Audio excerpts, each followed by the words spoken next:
Class 10 science की video में आज हम बात करने वाले हैं एक इम्पॉर्टेंट टॉपिक जो कि है विभव एवं विभवांतर के बारे में। देखिए, आज के इस वीडियो में हम विभव और विभवांतर की परिभाषा, उनके मात्रक और उससे संबंधित कुछ परिभाषाएं देखने वाले हैं।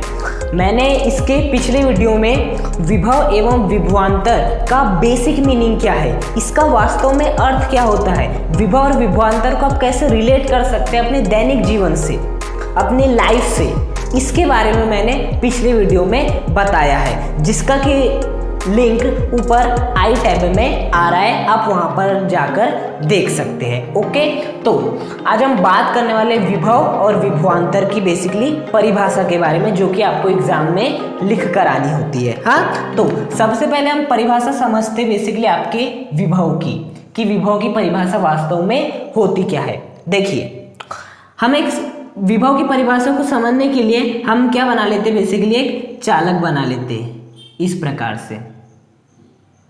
ओके, ये हमने क्या बना ली, बेसिकली आपका एक चालक बना लिए। हाँ, अब इस चालक में बेसिकली एक बिंदु है, आपका बिंदु ए। इस चालक में एक बिंदु है, बिंदु ए। अब इस बिंदु ए पर यदि मुझे विभव निकालना है, बेसिकली यदि मुझे इस बिंदु ए पर विभव निकालना है तो आपको क्या करना पड़ेगा, बेसिकली अनंत से। कहां से, बेसिकली अनंत से। कहां से, अनंत से एक कूलाम आवेश को। किसको, एक कूलाम आवेश को। हाँ, मतलब अनंत से एक कूलाम आवेश को, मैं यहां पर लिख देता हूं आपका एक कूलाम आवेश। अनंत से एक कूलाम आवेश को मुझे इस बिंदु ए पर लाना पड़ेगा बेसिकली। तो अनंत से एक कूलाम आवेश को इस बिंदु ए तक लाने में जितना भी कार्य करना पड़ेगा, वही कार्य बेसिकली इस बिंदु ए पर विभव कहलाएगा। ओके, अनंत से एक कूलाम आवेश को किसी चालक के किसी एक बिंदु तक लाने में जो भी कार्य करना पड़ता है, जो भी वर्क करना पड़ता है, जो भी W करना पड़ता है, वही कार्य क्या कहलाता है, बेसिकली आपका विभव कहलाता है। बात समझ में आई? मुझे इस बिंदु ए पर विभव निकालना है, कोई बात नहीं, निकाल सकते, बस आपको अनंत से एक कूलाम आवेश को इस बिंदु ए तक लाना पड़ेगा। उस बिंदु ए तक लाने में एक कूलाम आवेश को जो भी कार्य करना पड़ेगा आपको, एक कूलाम आवेश को इस बिंदु ए तक लाने में वही कार्य आपका विभव कहलाएगा। अब मैं सपोज मान लेता हूं, मैंने आपको बोल दिया बिंदु बी पर विभव निकालो। कुछ नहीं करना है, बस आपको अनंत से एक कूलाम आवेश को, अनंत से एक कूलाम आवेश को इस बिंदु बी पर लाकर बस आपको रख देना है। अनंत से एक कूलाम आवेश को इस बिंदु बी तक लाने में जो भी कार्य करना पड़ेगा, लाने में जो भी कार्य करना पड़ेगा, वही कार्य आपका विभव कहलाएगा। मतलब किसी बिंदु पर किसी चालक, ये आपका चालक है, इस चालक के किसी भी बिंदु पर यदि आपको विभव का मान ज्ञात करना है तो बहुत ईजी है, बस आपको अनंत से एक कूलाम आवेश को उस बिंदु तक लाना पड़ेगा जिस भी बिंदु पर आपको विभव का मान ज्ञात करना है। तो अनंत से उस बिंदु तक लाने में जो भी कार्य करना पड़ेगा, वही कार्य उस बिंदु का विभव कहलाएगा। बात समझ में आई? तो यदि मैं विभव की डेफिनेशन लिखनी चाहूं तो बेसिकली क्या होगी, किसी चालक के किसी बिंदु पर विभव, किसी चालक के किसी बिंदु पर विभव अनंत से एक कूलाम आवेश को उस बिंदु तक लाने में किए गए कार्य के बराबर होता है। किसी चालक के किसी बिंदु पर विभव अनंत से एक कूलाम आवेश को उस बिंदु तक लाने में किए गए कार्य के बराबर होता है। बेसिकली ये क्या है, आपका विभव। बात समझ में आई? विभव क्या होता है, विभव निकालना बहुत ईजी है। जिस भी बिंदु पर विभव निकालना है, आप कुछ मत कीजिए, अनंत से एक कूलाम आवेश को उस बिंदु तक ला लीजिए, जितना भी कार्य करना पड़ेगा वही उस बिंदु पर उसका विभव कहलाएगा। बात समझ में आई? अब फॉर्मूले की बात कर लेते हैं। देखिए, बेसिकली विभव को किससे रिप्रेजेंट करा जाता है, कैपिटल V से रिप्रेजेंट किया जाता है, और इसका जो फॉर्मूला होता है वो होता है W divide by basically Q।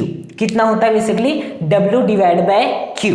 मतलब कि अब यहाँ पर मतलब क्या है समझना, V स्टैंड्स टू क्या होता है, बेसिकली विभव। W स्टैंड्स टू कार्य और Q स्टैंड्स टू आवेश। तो विभव का फॉर्मूला क्या बन गया, विभव बराबर कार्य बटा आवेश।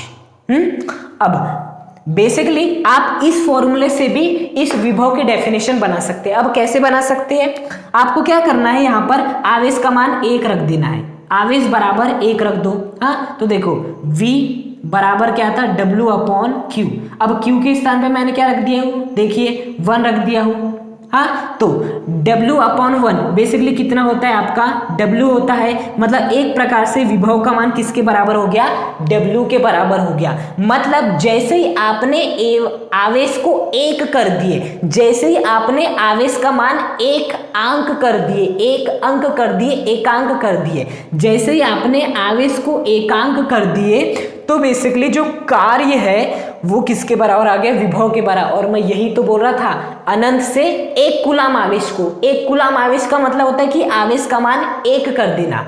अनंत से 1 कूलाम आवेश, अनंत से 1 कूलाम आवेश को किसी बिंदु तक लाने में किया गया कार्य उस बिंदु के विभव के बराबर होता है। यही तो है ना डेफिनेशन। जैसे आप आवेश को 1 कर देंगे, इसका मतलब क्या है कि आपने आवेश को एकांक कर दिया। एकांक करने का मतलब होता है 1 कूलाम कर देना। तो 1 कूलाम आवेश को अनंत से किसी बिंदु तक लाने में किया गया कार्य उस बिंदु पर विभव के बराबर होता है। तो आप इस डेफिनेशन से भी, बेसिकली इस फॉर्मूले से भी डेफिनेशन बना सकते हैं। हाँ, डेफिनेशन बनाने का तरीका थोड़ा समझ में आ रहा है। आपको क्या करना है, नीचे वाली राशि को बस 1 मान लेना है, 1 मान लेना है, अर्थात एकांक मान लेना है। इसकी डेफिनेशन आप ऐसे भी लिख सकते हैं, अनंत से एकांक आवेश, 1 कूलाम लिख दीजिए या एकांक आवेश लिख दीजिए।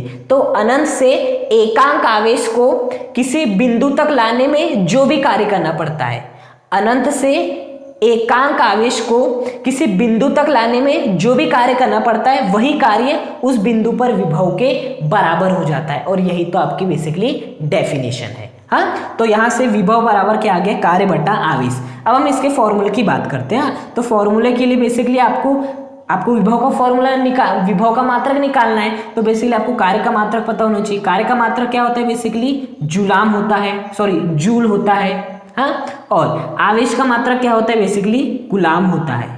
क्या होता है, बेसिकली कूलाम होता है। हाँ, तो यहां से बता सकते हो विभव V स्टैंड्स टू विभव। तो विभव का मात्रक क्या हो जाएगा, जूल बटे कूलाम, बेसिकली जूल बटे कूलाम। और मैंने आपको बताया था ये जो बटा होता है, इस बटे का मतलब क्या होता है, बेसिकली प्रति होता है। इस बटे का मतलब क्या होता है, बेसिकली प्रति होता है। हाँ, तो यदि मैं जूल बटे कूलाम को अच्छे से लिखना हो तो मैं ऐसे लिख सकता हूँ, जूल बटे का मतलब प्रति और एक कूलाम आपका जैसा का वैसा। तो यदि आपसे एग्जाम में पूछता है कि विभव का मात्रक बताइए, तो विभव का मात्रक कितना हो जाएगा, जूल बटा का मतलब प्रति कूलाम, जूल प्रति कूलाम। ये बेसिकली किसका मात्रक हो जाएगा, ये मात्रक हो जाएगा आपके विभव का। तो विभव का मात्रक यदि कोई आपसे पूछता है तो क्या बोलेंगे आप, जूल प्रति कूलाम। और इस जूल प्रति कूलाम को आप चाहे तो क्या बोल सकते हैं, आप चाहे तो वोल्ट बोल सकते हैं। बेसिकली जूल प्रति कूलाम को क्या बोल सकते हैं, बेसिकली आप वोल्ट बोल सकते हैं। क्या बोल सकते हैं, वोल्ट बोल सकते हैं। तो एग्जाम में पूछता है कि विभव का मात्रक लिखिए, तो या तो आप जूल प्रति कूलाम लिख सकते हैं या वोल्ट लिख सकते हैं, आपके मार्क्स नहीं कटेंगे। ओके, तो विभव का मात्रक या तो जूल प्रति कूलाम होता है या वोल्ट होता है, दोनों एक ही है। जूल प्रति कूलाम को ही वोल्ट कहा जाता है। हाँ, तो ये बेसिकली हमने किसका अध्ययन कर लिए, विभव का अध्ययन कर लिए, उसकी परिभाषा देख लिए, उसका बेसिकली हमने मात्रक देख लिए। हाँ, अब हम बेसिकली विभवांतर की डेफिनेशन, उसका मात्रक देखते हैं। ओके, अब हम डिस्कस कर लेते हैं विभवांतर की परिभाषा के बारे में। ओके, देखिए विभवांतर की परिभाषा के लिए हम यहाँ पर एक चालक लेंगे। हाँ, ये हमने एक बेसिकली आपका चालक ले लिया। देखिए ये हमने बेसिकली क्या ले लिया, आपका एक चालक ले लिया। ये आपका एक चालक है। अब इस चालक में मैंने एक बिंदु A ले लिया और एक बिंदु बेसिकली B ले लिया। क्या ले लिया, एक बिंदु A ले लिया, एक बिंदु B ले लिया। अब आपको यहाँ पर क्या करना है, एक कूलाम आवेश को लेना है। बेसिकली कितने कूलाम आवेश को लेना है, यहाँ पर आपको एक कूलाम आवेश को लेना है।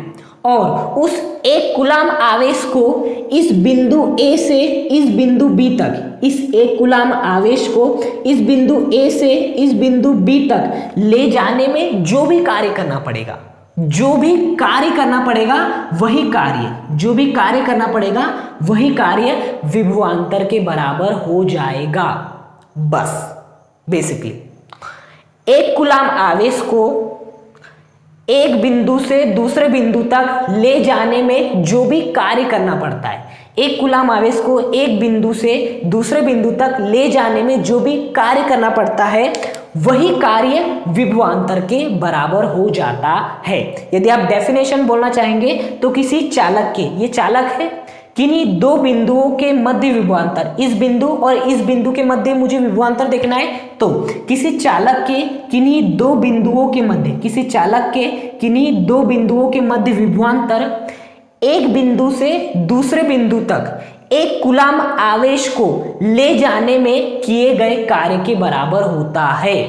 किसी चालक के किन्हीं दो बिंदुओं के मध्य विभवांतर एक कूलाम आवेश को एक बिंदु से दूसरे बिंदु तक ले जाने में किए गए कार्य के बराबर होता है। मतलब विभवांतर आपको यदि निकालना है तो आपको कुछ नहीं करना, दो बिंदु लेना किसी चालक में, उन दोनों बिंदुओं के मध्य विभवांतर निकालना है, तो बस एक कूलाम आवेश को एक बिंदु से दूसरे बिंदु तक ले जाइए, एक बिंदु से दूसरे बिंदु तक ले जाइए, जो भी कार्य करना पड़ गया आपको वही कार्य किसके बराबर हो जाएगा, आपके विभवांतर के बराबर हो जाएगा। सपोज मैं मान लेता हूं इस बार जो आपके पास दो बिंदु है वो ये है, एक बिंदु C है, एक बिंदु D है। अब इन दोनों बिंदुओं के मध्य विभवांतर ज्ञात करना है, बहुत इजी, बस आपको क्या करना है, एक कूलाम आवेश को लेना है, इस एक कूलाम आवेश को बिंदु C से बिंदु D की ओर ले जाना है। बिंदु C से बिंदु D की ओर ले जाने में जो भी कार्य करना पड़ा, जो भी कितना सभी कार्य करना पड़ा, वही कार्य किसके बराबर हो जाएगा, बेसिकली विभवांतर के बराबर हो जाएगा। तो विभवांतर मतलब किसी चालक के किन्हीं भी दो बिंदुओं के मध्य विभवांतर एक कूलाम आवेश को एक बिंदु से दूसरे बिंदु तक ले जाने में किए गए कार्य के बराबर होता है। चाहे तो आप डेफिनेशन वीडियो को रोक रोक कर भी लिख सकते हैं। ओके, तो ये हो गई बेसिकली विभवांतर की परिभाषा। अब हम इसके सूत्र की बात करते हैं, तो बेसिकली विभवांतर को भी हम V से ही प्रदर्शित करते हैं और विभव को भी V से ही प्रदर्शित करते हैं। ओके, बस जैसे विभव का फॉर्मूला क्या होता था, कार्य बटा आवेश, वैसे ही विभवांतर का फॉर्मूला भी क्या होता है, बेसिकली कार्य बटा आवेश। तो बेसिकली फिर अंतर क्या है, अंतर क्या है, बेसिकली वहां जो कार्य करना पड़ता है, विभव के केस में, विभव की जब हम परिभाषा पढ़ रहे थे, वहां जो कार्य करना पड़ता है वो कार्य होता है अनंत से जिस भी बिंदु पर हमें विभव का मान ज्ञात करना है उस बिंदु तक लाने में जो भी कार्य करना पड़ता है एक कूलाम आवेश को, उस कार्य की बात होती है विभव में। जबकि विभवांतर में ये वाला जो कार्य है, इस कार्य का मतलब है बेसिकली जिन भी दो बिंदुओं के मध्य विभवांतर हमें ज्ञात करना है तो एक बिंदु से दूसरे बिंदु तक ले जाने में किए गए यहाँ पर कार्य की बात हो रही है। हाँ, तो बेसिकली विभव विभवांतर मतलब समझ में आया। विभवांतर में हमें एक कूलाम, देखिए विभव हो या विभवांतर हो, दोनों में हमें एक कूलाम आवेश को एक जगह से दूसरी जगह ले जाना है। लेकिन विभव के केस में जिस भी बिंदु पर हमें विभव ज्ञात करना है उस बिंदु पर हमें एकांक आवेश को कहां से लाना है, अनंत से लाना है। तो अनंत से उस बिंदु तक लाने में जो भी कार्य करना पड़ता है वही कार्य विभव के बराबर होता है। लेकिन विभवांतर के केस में अनंत की बात ही नहीं आती। यहां पर हमें बेसिकली जिन भी दो बिंदुओं के मध्य विभवांतर ज्ञात करना है तो उन दोनों बिंदुओं के मध्य जब हम बेसिकली आवेश को ले जाते हैं एक बिंदु से दूसरे बिंदु तक, एक कूलाम आवेश को ले जाते हैं, तो जो भी कार्य करना पड़ता है वही कार्य बेसिकली विभवांतर। तो बात समझ में, वहां पर कार्य होता है अनंत से बिंदु तक लाने में और यहां पर कार्य होता है एक बिंदु से दूसरे बिंदु तक लाने में। बस यही एक छोटा सा अंतर है। हाँ, और बेसिकली प्रतीक की बात करें तो विभव का V होता है, विभवांतर का आप किन के मध्य विभवांतर ज्ञात कर रहे हो, बिंदु A और बिंदु B, तो यहाँ पर आप क्या लिख सकते हो, बेसिकली VA भी लिख सकते हो। आप यदि विभवांतर बिंदु C और बिंदु D के मध्य ज्ञात कर रहे हो तो यहाँ पर क्या लिख सकते हो, बेसिकली VCD लिख सकते हो। क्या लिख सकते हो, VCD लिख सकते हो, या सामान्य आप V भी लिखते हो तो चलता है। तो VCD बराबर क्या हो जाएगा, बेसिकली कार्य बटा आवेश। अब देखिए यदि मैं इसके मात्रक की बात करूं तो यदि इसका मुझे मात्रक की बात करना है तो क्या हो जाएगा, बेसिकली कार्य का मात्रक कितना होता है, जूल, आवेश का मात्रक कितना होता है, बेसिकली कूलाम। तो इस प्रकार से जो आपका विभवांतर का मात्रक हो जाएगा वो बेसिकली क्या हो जाएगा, आपका जूल प्रति कूलाम। हो जाएगा जूल प्रति कूलाम। अब कैसे, क्योंकि बटे का मतलब क्या होता है प्रति, मैंने आपको कुछ देर पहले ही बताया कि बटे का मतलब होता है प्रति, जूल बटा कूलाम मतलब जूल प्रति कूलाम, जूल प्रति कूलाम मतलब विभवांतर का भी मात्रक क्या होता है बेसिकली जूल प्रति कूलाम ही होता है। और मैंने आपको बताया था जूल प्रति कूलाम को और क्या लिखा जाता है, जूल प्रति कूलाम को वोल्ट से भी लिखा जाता है। किससे लिखा जाता है बेसिकली वोल्ट से भी लिखा जाता है जूल प्रति कूलाम को। हाँ, तो विभवांतर का मात्रक वोल्ट भी लिख सकते हो, जूल प्रति कूलाम भी लिख सकते हो। विभव विभवांतर दोनों का फॉर्मूला भी वही होता है, बस यहाँ जो कार्य की बात होती है विभव के केस में अनंत से लाना रहता है और विभवांतर के केस में हमें एक बिंदु से दूसरे बिंदु तक ले जाना होता है, बल्कि आवेश का मान वही होता है 1 कूलाम आवेश। हाँ, अब यहां से भी इस फॉर्मूले से भी आप डेफिनेशन बना सकते हैं। कैसे, आवेश को क्या कर दीजिए बेसिकली 1 कर दीजिए। आवेश को 1 करने का मतलब होता है आवेश को एक अंक करना, आवेश को एकांक करना। तो 1 कूलाम आवेश का मतलब होता है एकांक आवेश, हमेशा याद रखना 1 कूलाम आवेश का मतलब होता है एकांक आवेश। तो इस यदि यहाँ पर मैं आवेश को 1 कर देता हूँ मतलब मैंने आवेश को क्या कर दिया है, एकांक कर दिया है। तो एकांक आवेश को एक बिंदु से दूसरे बिंदु तक ले जाने में जो भी कार्य करना पड़ता है वही कार्य बेसिकली विभवांतर के बराबर हो जाता है। देखिए V इक्वल टू क्या होता है W/Q। अब यदि मैं Q के मान को 1 कर देता हूँ, Q के मान को 1 करना मतलब कि मैंने Q के मान को 1 कूलाम कर दिया है। क्या कर दिया है, 1 कूलाम कर दिया है। हाँ, तो यहाँ पर मान रख दीजिए Q के स्थान पे आपका 1, तो V बराबर W/1, इसे लिख सकते हैं V बराबर W, मतलब एक प्रकार से विभवांतर कार्य के बराबर ही आ गया। हाँ, तो आप डेफिनेशन बना सकते हो, आवेश के मान को 1 करना मतलब आवेश के मान को 1 कूलाम करना। 1 कूलाम आवेश को एक बिंदु से दूसरे बिंदु तक ले जाने में जो भी कार्य करना पड़ता है, ले जाने में जो भी कार्य करना पड़ता है, 1 कूलाम आवेश को एक बिंदु से दूसरे बिंदु तक, एक बिंदु से दूसरे बिंदु तक ले जाने में जो भी कार्य करना पड़ता है, ले जाने में जो भी कार्य करना पड़ता है वही कार्य विभवांतर के बराबर हो जाता है। और यही आपकी डेफिनेशन है। फॉर्मूले से डेफिनेशन कैसे बनाते हैं, बस नीचे वाले को आपको एकांक कर देना है, 1 कर देना है। 1 कूलाम आवेश कहो या एकांक कहो, किसी चालक के किन्हीं 2 बिंदुओं के मध्य विभवांतर एकांक आवेश को, एकांक कहो या 1 कूलाम कहो, एकांक आवेश को एक बिंदु से दूसरे बिंदु तक ले जाने में किए गए कार्य के बराबर होता है। इसका मात्रक वोल्ट होता है या जिसे हम जूल प्रति कूलाम भी कहते हैं। अब देखिए, आपने बैटरी देखी है, बेसिकली बैटरी इस प्रकार से होती है। ये क्या होती है, बैटरी होती है। इसके जो एक सिरा होता है वो धनात्मक होता है और इसका जो एक सिरा होता है वो बेसिकली क्या होता है आपका ऋणात्मक होता है। तो देखना बैटरी पर कहीं पर लिखा रहता है जैसे कि 6 वोल्ट, ये बेसिकली 6 वोल्ट की बैटरी। जब आप दुकान में बैटरी लेने जाते हैं ना तो पूछता है कितने वोल्ट की बैटरी होना, आप बोलते मुझे 6 वोल्ट की होना, 10 वोल्ट की होना, 15 वोल्ट की होना, 22 वोल्ट की होना, 16 वोल्ट की होना, जितने की भी वोल्ट की बोलते हैं। तो मान लेते 6 वोल्ट की बैटरी है। इसका मतलब समझते हो, इसका मतलब ये है कि 6 वोल्ट की बैटरी है। इसका मतलब ये है कि एक बिंदु से दूसरे बिंदु तक 1 कूलाम आवेश को ले जाने में हमें कितना कार्य करना पड़ा है, बेसिकली 6 जूल कार्य करना पड़ा है। कितना कार्य करना पड़ा है, 6 जूल का कार्य करना पड़ा है। बात समझ में आई। यदि आपकी कितने वोल्ट की बैटरी हो, बेसिकली 16 वोल्ट की बैटरी हो, तो इसका मतलब समझते हो, इसका मतलब ये है कि बेसिकली एक बिंदु से दूसरे बिंदु तक ले जाने में हमें 1 कूलाम आवेश को, 16 वोल्ट की बैटरी का मतलब ये होता है कि 1 कूलाम आवेश को एक बिंदु से दूसरे बिंदु तक ले जाने में हमें जो कार्य करना पड़ा है वो कितना करना पड़ा है, 16 जूल कार्य करना पड़ा है। हाँ, तो बेसिकली दैनिक जीवन से मैंने रिलेट करा दिया कि 16 वोल्ट की बैटरी का मतलब क्या होता है। उसका मतलब ये होता है कि एक बिंदु से दूसरे बिंदु तक जब आपने 1 कूलाम आवेश को ले गए तो आपको 16 जूल कार्य करना पड़ा। तो बेसिकली इस वीडियो में हमने विभव की परिभाषा देखे, विभवांतर की परिभाषा देखे, उसे दैनिक जीवन से रिलेट किए और साथ ही साथ इसका फॉर्मूला देखे, इसका मात्रक देखे, फॉर्मूले से आप किस प्रकार से परिभाषा बना सकते हो वो देखें।